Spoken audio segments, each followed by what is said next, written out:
I walked into Olive Garden expecting nothing more than a quiet plate of pasta, a glass of wine, and maybe some tiramisu to keep me company. Earlier that morning, my daughter had cancelled our dinner. Her text was short and casual. Something came up, let's reschedule. But the moment I stepped inside, I froze.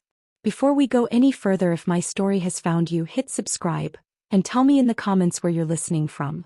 I want to see just how far my words can travel. She was right there, sitting at a candlelit table by the window, laughing like a teenager over a glass of champagne. Next to her was Brian, my son-in-law, his parents, and a table covered with dishes that looked like they belonged in a magazine spread. The sound of her laughter hit me hard. Not because she was happy, but because she had made sure I wasn't part of it. I stood still by the host's stand, my coat damp from the drizzle outside. Before I could even decide what to do, the waiter, sweet familiar Tony, smiled at me and said, "Mrs. Walker, good to see you. The usual table? And don't worry, we'll put it on your card like always." Those words landed harder than the sight of her. On your card like always. My stomach dropped. That card had been for emergencies. Groceries when the baby was born, gas money during her unpaid maternity leave. I'd handed it to her without a second thought, because that's what mothers do when their child says they're struggling. I never once asked how she used it. And now, looking at the designer bag she once swore was secondhand, and the gold watch glinting on Brian's wrist, I realized this wasn't an accident. It wasn't a one-time slip. I thought about all the dinners I'd missed over the past year. The weekends she said were too busy, the holidays she promised we'd do next time. Had they really been spent like this? My daughter playing hostess with my money, while I sat at home wondering what I'd done wrong. The hostess offered to seat me, but my legs wouldn't move. I stayed there, half hidden behind a potted olive tree, clutching my coat tighter. My pulse pounded in my ears, drowning out the clinking glasses and low murmur of the restaurant. All I could hear was Tony's voice echoing in my head, "On your card like always." It pulled me back to that afternoon when I'd first handed her the card. She had stood in my kitchen, baby on her hip, tears in her eyes. "Mom, I don't know how we're going to make it this month. Groceries, formula." Brian's check was short. She'd bitten her lip like it hurt just to ask. And me, I'd felt such a rush of maternal purpose. Of course she came to me. Of course I could help. I slipped that shiny silver card into her hand and said, "Just for emergencies, sweetheart. I trust you." That word, trust, tastes bitter now. I thought of the Sunday dinners we used to have, the way she'd call me mama when she wanted seconds of roast potatoes. The birthday toasts where she'd lock eyes with me, and I felt so sure she knew how much I loved her. The late-night calls when she'd say she just needed to hear my voice. Those memories crashed against the scene in front of me, her leaning toward Brian's mother, laughing like she belonged more to that family than to mine. My mind kept flipping between past and present, like cards shuffled in a cruel magic trick. I had always told myself she was just busy.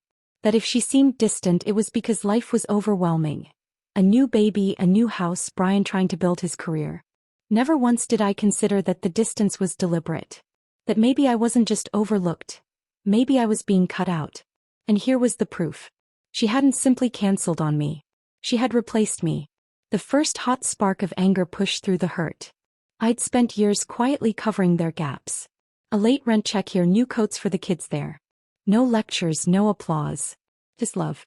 That's what I thought love was. Showing up even when nobody clapped for you. But as I watched them clink glasses over whatever it was they were celebrating, the truth hit me.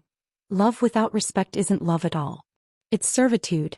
And I had been a very well-trained servant. I pressed my palm against my chest, trying to steady my breath.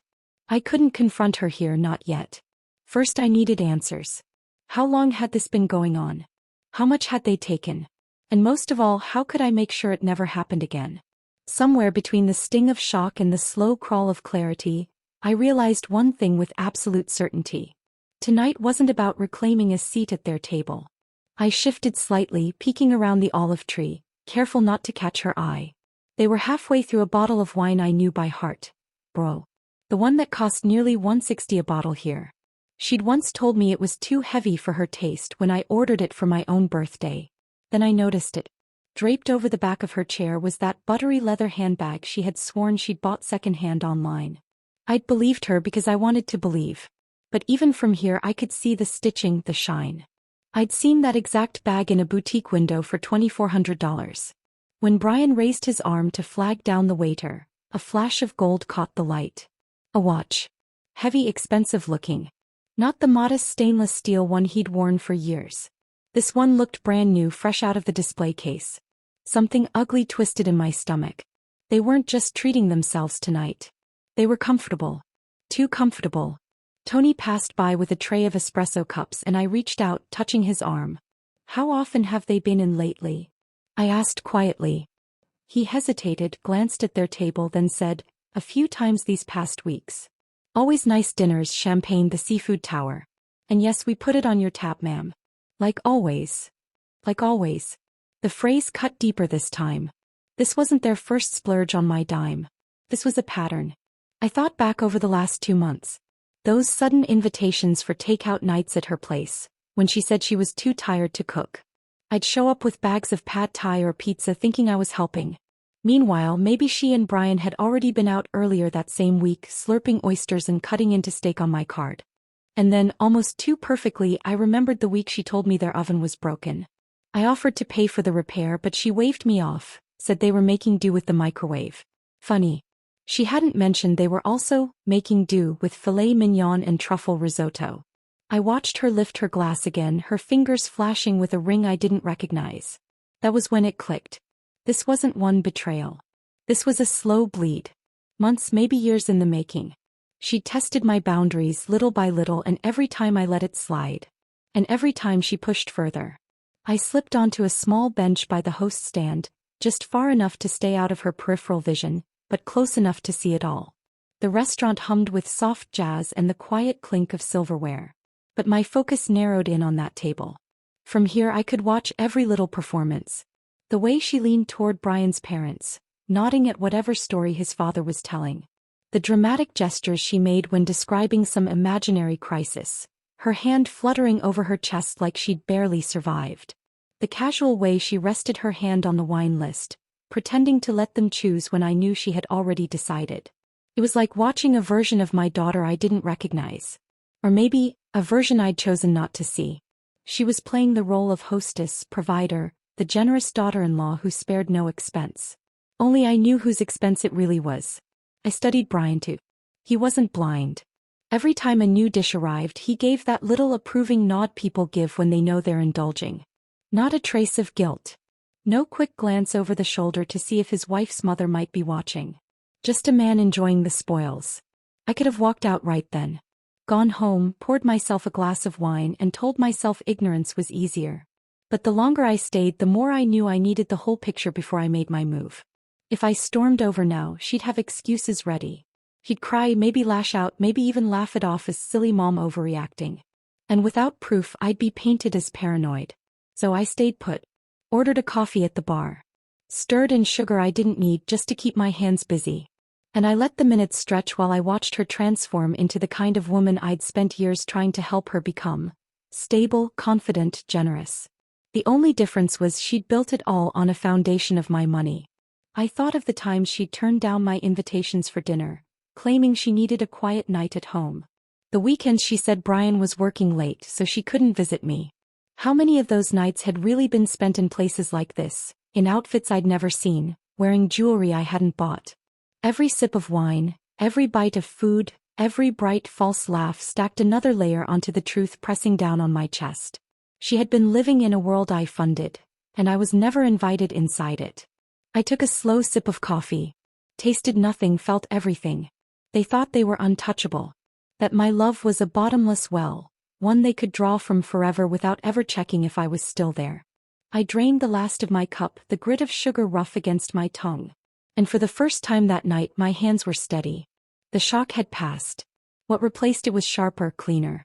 If I've learned anything in 66 years, it's this: shouting might get you heard, but silence gets you remembered. I pulled my phone from my purse, scrolled to my bank's number and waited. My voice was calm, almost polite as I confirmed my identity. Yes, I'd like to freeze one of my cards. Effective immediately. Actually, I glanced at the clock on the wall. Can we schedule it for 8:45 tonight? Yes, I'll give you the card number. It was 7:52. Just enough time for them to order dessert before the real sweetness arrived. The representative read back the confirmation. I thanked her, hung up and tucked my phone away. My heartbeat was steady now. Not with rage. With precision. This wasn't about a scene or embarrassing anyone. It was about reminding them my generosity was not an endless resource they could mine without consequence. I sat back and looked at their table again. My daughter was laughing at something Brian's mother had said, her head tilted back, her hand wrapped around a champagne glass. She looked so sure of herself. Secure. Like someone who believed the ground under her feet was solid. And I thought of all the ways I had made that ground solid for her. The first car I helped her buy when her old one died. The rent I covered for 3 months after Brian lost his job. The emergency cash I slipped her for Christmas presents, so she wouldn't look bad in front of his family. Every time I told myself it was temporary. That one day they'd be standing on their own and I'd get to just be mom again. Not the safety net. But people don't give up a safety net. They just find new ways to fall into it. At 8:15 they ordered dessert. Tiramisu for her, flourless chocolate cake for Brian, espressos all around. I couldn't help the little smile tugging at my lips. Let them enjoy it. I imagined the moment when the bill came. When they'd hand over my card like it was theirs. And the waiter would return, polite but firm, "I'm sorry, it's been declined." I wanted to see the exact second their confidence drained away. Carrying my empty cup to the bar, I asked for a refill. Decaf this time. I needed my head clear. Tony was busy at another table, so I caught the eye of a tall man in a crisp white shirt and black tie. The manager, if I remembered right. "Excuse me," I said softly, lowering my voice. "Would it be possible," I asked softly, "to print me a list of recent charges made to my account here?" The manager's polite smile slipped just a little. "Of course. May I ask why?" I didn't flinch. Because I believe someone's been using it without my authorization. And because the account is in my name. His brows pulled together, but he nodded. "If you can show me identification, I'll see what I can do." While he disappeared into the back, I glanced at their table. My daughter was showing Brian's mother something on her phone, laughing so hard she had to dab at her eyes with her napkin. I couldn't remember the last time she laughed like that with me. The manager returned a few minutes later, sliding an envelope across the bar discreetly. "I'm not supposed to release this," he said quietly. "But I understand the situation. Please just be careful." Inside were printed receipts from the last 2 months. My eyes ran down the list. October 3rd, $4.62. Seafood platter, champagne. October 15th, $3.85. Prime rib lobster ravioli. October 27th, $5.12. Caviar service, tiramisu, multiple cocktails. November 4th, $2.98. Brunch, mimosas, desserts. And it kept going. Every single date lined up perfectly with one of her too sick to cook nights, or those evenings she suggested we just order takeout at her place. The total came to nearly $4,000. Not groceries. Not emergencies. Not even necessities. Just indulgence layered on indulgence. All on my dime. I traced the dates with my finger. Each one a tiny betrayal I hadn't seen until now. My mind replayed all the evenings I'd sat at home with a reheated frozen dinner, telling myself she was too stressed, too tired to visit. And all along she was right here, savoring creme brulee, sipping champagne, wearing her brightest smile for someone else's benefit.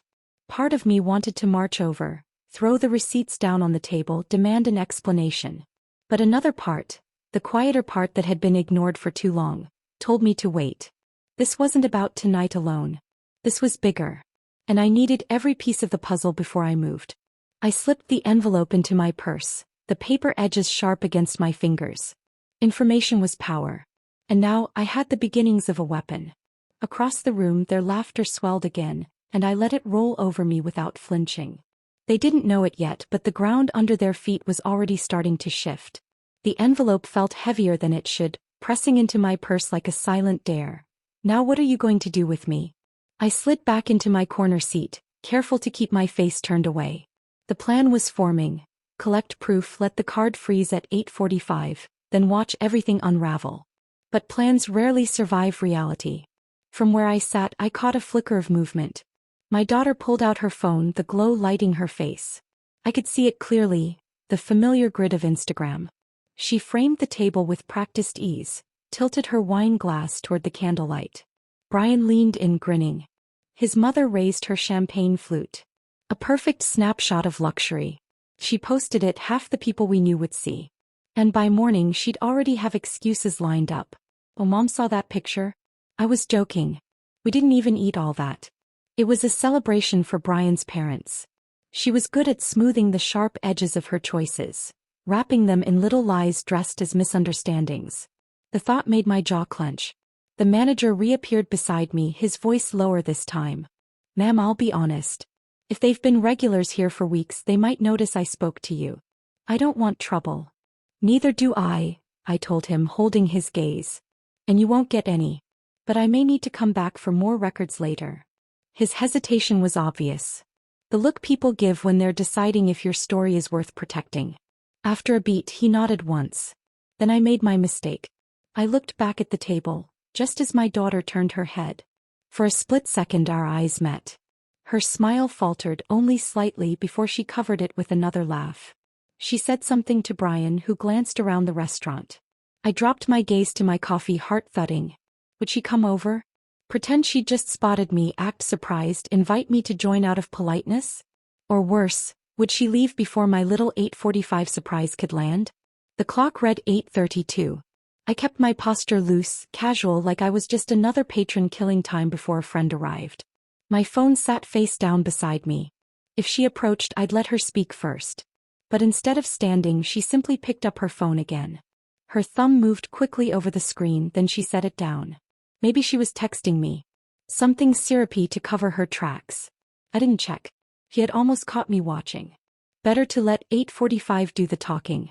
I ordered another plain coffee and wrapped both hands around the cup like it was an anchor. I needed warmth. But more than that, I needed stillness. The kind that lets your thoughts sort themselves into rows. What happened? What it meant. What comes next? And I thought about all the smaller ways I had trained them to expect everything. 1 month's rent that stretched into 3.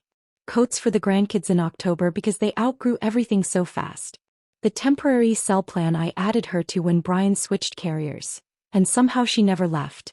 The way I'd slip her cash after Sunday dinner, whispering, "Don't tell him." Like I was part of a secret sisterhood instead of just an ATM with lipstick.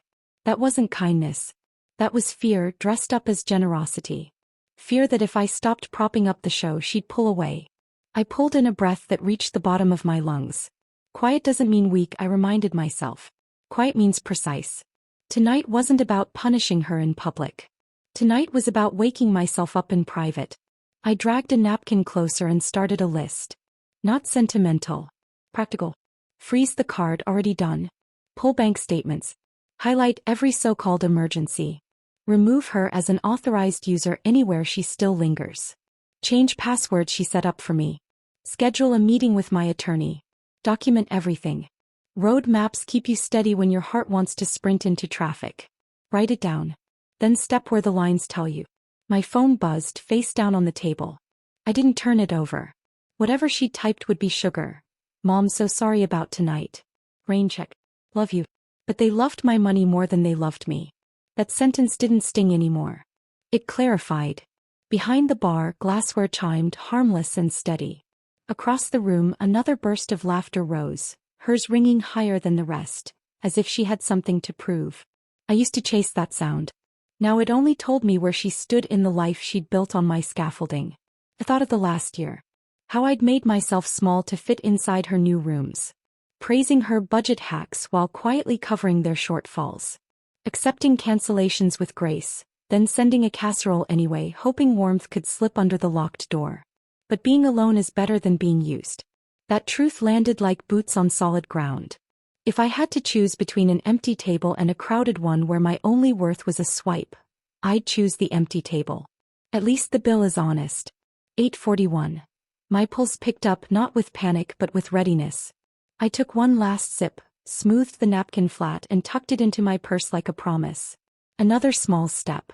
I opened my banking app and turned on alerts for every transaction. A bell for every attempt. Every decline. Receipts are better than apologies. They don't fade overnight.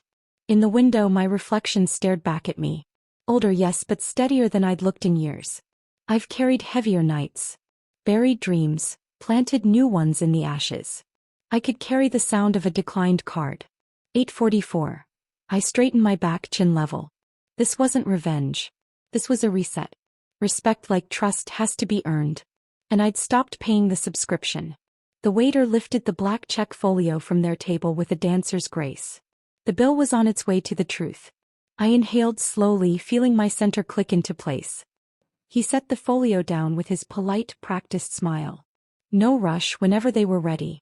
My eyes flicked to the clock above the bar. 8:45 exactly. The trap was set. I expected the reaction to be fast.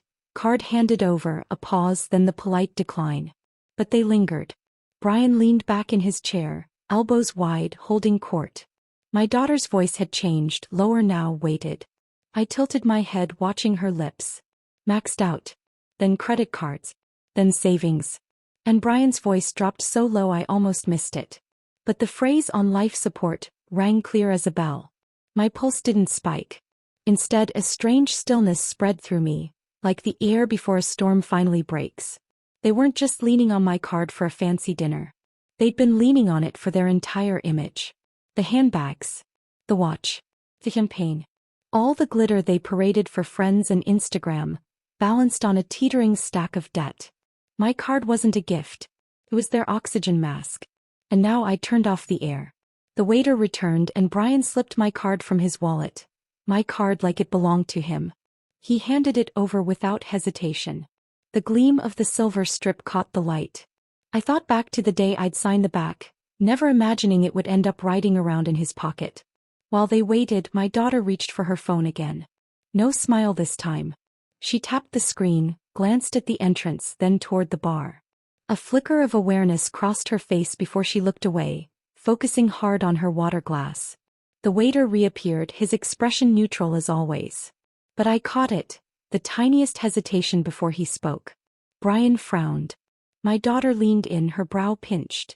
Brian's mother looked down at her purse, almost as if she hoped she'd misheard. But I could guess exactly what had been said.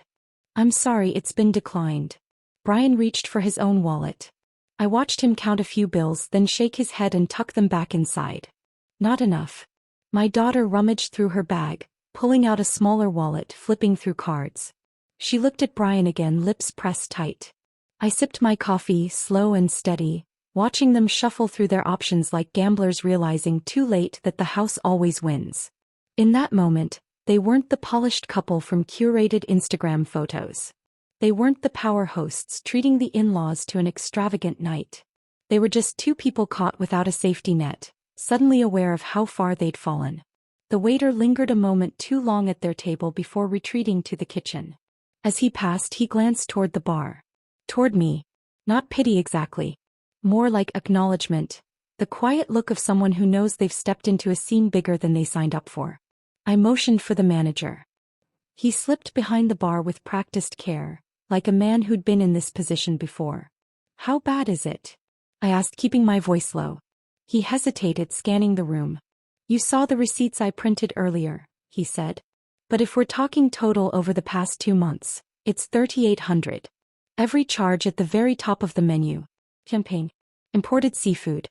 Wine by the bottle, never the glass. They never order simply. It's always for show. And they always mention," his voice dipped, "that mom's taking care of it. Not mother-in-law. Not a friend. Just mom."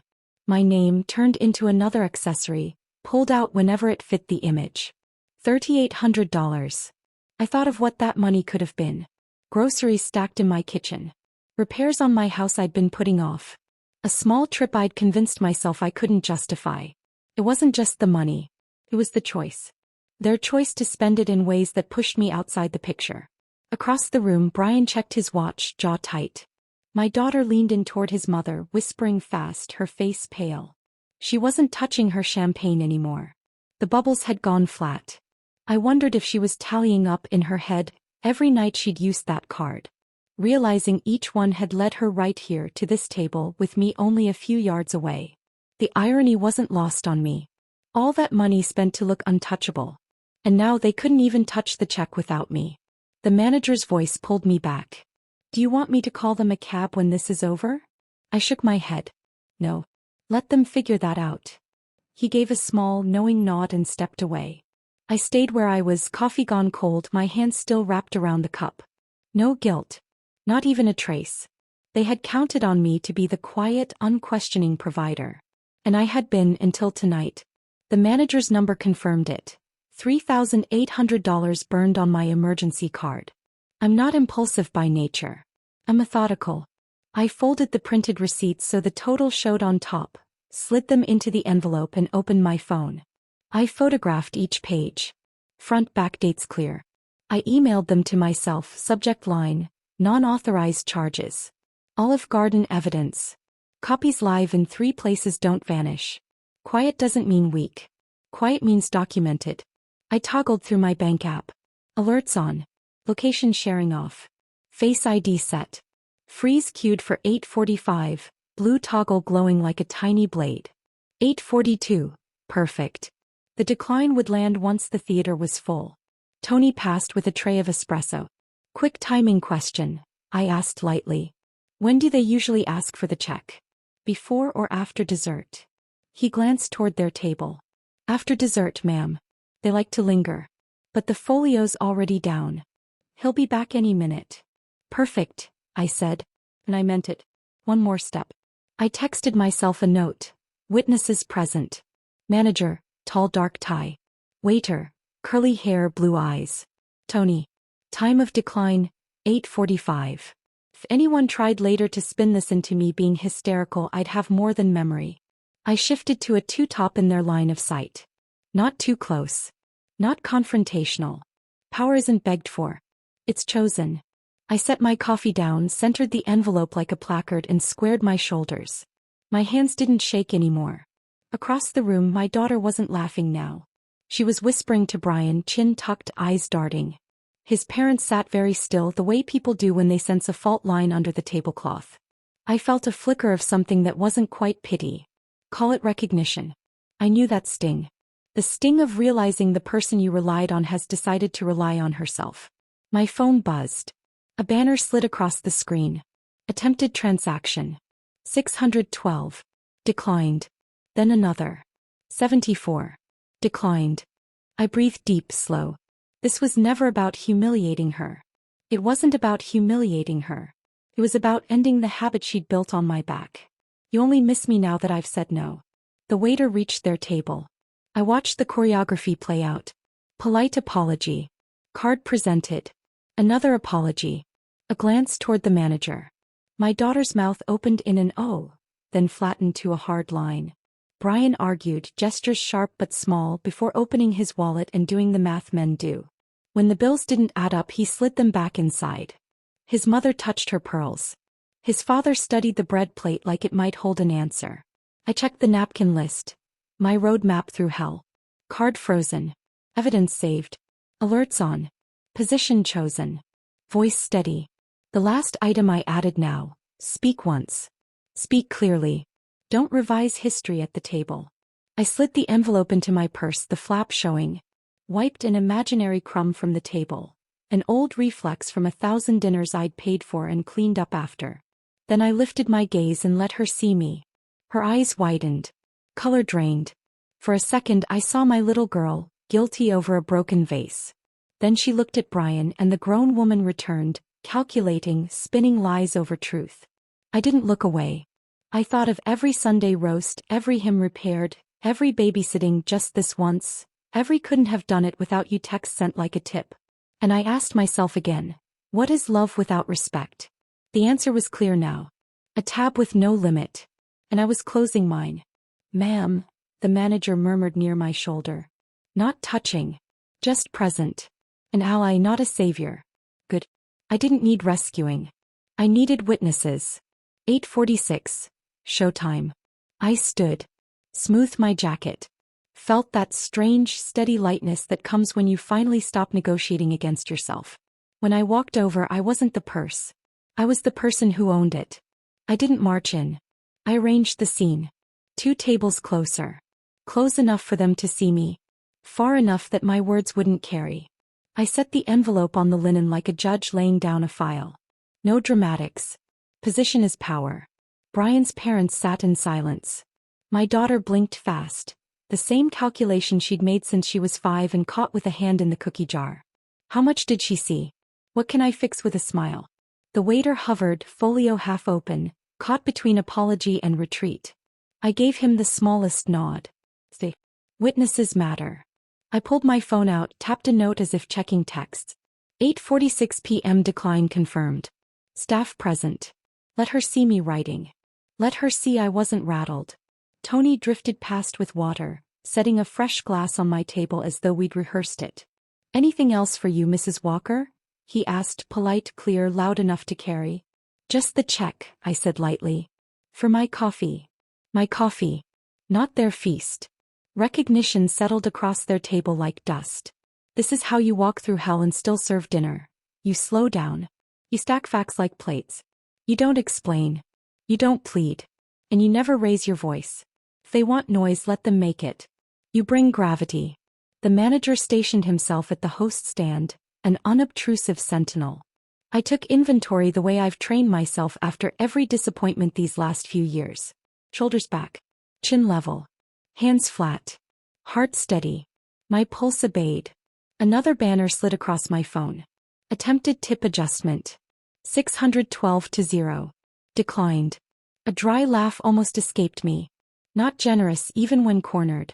My daughter reached for her phone, then stopped. She folded her hands on the table like a schoolgirl at a parent-teacher conference. Brian muttered at the waiter. Misunderstanding, same card, we've been here all month. The worst thing about entitlement is how ordinary it sounds when it thinks it's reasonable. I let the anger move through me without lodging. Love without respect is a leash. And I'd slipped mine. Being alone is better than being used. Say it. Breathe it. Let it make room in your chest. I pulled one sheet from the envelope and set it on my bread plate. The summary page with dates, times, totals. No need to wave it. Paper silences fairy tales. Across the room, a couple at the window pretended not to watch but kept glancing up. Community forms fast when truth walks in wearing a plain dress. I wasn't humiliated. I wasn't hiding. I was here. For a moment, I remembered braiding her hair the night before her first dance, how she turned in the mirror and asked, "Do I look like someone worth choosing?" And it hit me. She'd been trying to answer that question ever since. With handbags, with champagne, with my money. Poor girl. Poor me for letting it last this long. The waiter closed the folio softly, a signal that choices had to be made. Brian checked his watch again like time could mint cash. And finally my daughter looked at me. Really looked. She didn't look away. And in her eyes I saw it. Not panic. Not shame. Recognition. She knew exactly what this moment meant. Quiet doesn't mean weak. Quiet means you set the terms. I tucked the envelope back into my purse so the flap showed and lifted my water to my lips. When I set it down, I smoothed the napkin with the same calm I'd use at Sunday dinner. I wasn't going to chase her into a story she could twist. I would invite her into the truth. One last checklist in my head. Card frozen. Proof printed. Witnesses present. Posture steady. Words chosen. No monologues. One clean sentence, then silence. Let them fill it with whatever they could afford. I held her gaze for 3 beats. Long enough for the past to flash between us. Short enough not to drown in it. Then without hurry I rose. At 8:46, right on cue, I caught the flicker in the waiter's eyes before he even spoke. He'd swiped the card, walked 3 steps back toward their table, and returned with that polite, apologetic tilt of the head that always means bad news. My apologies, sir. The card has been declined. They froze. My daughter's fork hung in midair, scallop trembling. Brian blinked twice, slow and deliberate as if the words were in another language. His parents exchanged a sharp glance, wealthy adjacent people who suddenly felt the floor tilt. He tried to recover. Leaned toward Brian, lips moving fast. He reached for his wallet, then stopped, staring down at his phone, no doubt at the same bank alert I had already seen. Guarantor removed. Account frozen. That was my cue. I stood unhurried, my chair scraping softly enough to draw their eyes. My heels clicked against the marble, envelope in hand like a sealed verdict. Well, I said, calm, steady. Since dinner's on me, I thought I'd join you. The silence was complete. Even the hiss of the espresso machine carried clear. Her face drained, then flushed high across her cheekbones. Brian's parents shifted, their polite smiles faltering as they realized this wasn't coincidence. I didn't sit right away. I placed the envelope in the center of the table between their water glasses, the flap open just enough for the statements to show. Columns of dates and totals in black and white. This, I said, tapping once, is every charge made on my emergency card in the last 2 months. Luxury dinners. Handbags. Wine. Nearly $3,800. And not a grocery bill in sight. She opened her mouth. I lifted my hand, palm out. Not loud, not forceful. Just enough to stop her. I gave you that card when you were home with the baby and couldn't work. I thought you needed help. I did not give it to you to entertain yourselves and your in-laws, while telling me you couldn't afford to have me over for Sunday dinner. The air between us tightened. Brian started to speak, but his mother's hand touched his wrist, silencing him. She read the room faster. The waiter still hovered with the folio. I glanced at him, then back at the table. You'll need to settle this yourselves. I've already closed that account. Finally, her voice came shaky, thin. Mom, you could have just... No, I cut in even firm. I could have kept pretending. But that ends tonight. I eased into the empty chair beside Brian's mother, crossed my legs, folded my hands. I wasn't here to shout. I was here to end a habit. My habit of paying for what I wasn't getting in return. My habit of mistaking money for love. Brian cleared his throat. We can talk about this later. There's nothing to discuss, I said. The numbers are right there. And so is my decision.